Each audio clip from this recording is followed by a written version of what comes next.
পররাষ্ট্রমন্ত্রী ডক্টর হাসান মাহমুদ বলেছেন, রাজনৈতিক বিরোধী শক্তি শেখ হাসিনাকে মোকাবিলা করতে ব্যর্থ হয়েছে।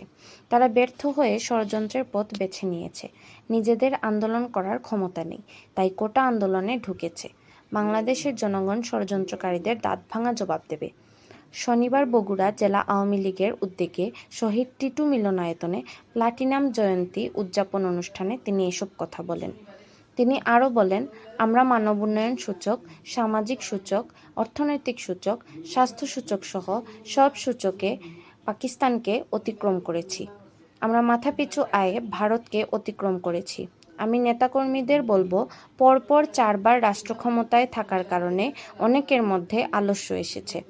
কিছু অনুপ্রবেশকারী ঢুকেছে, কিছু সুবিধাবাদী ঢুকেছে, আবার কেউ কেউ সুবিধাবাদী হয়েও গেছে। এখান থেকে দলকে রক্ষা করতে হবে।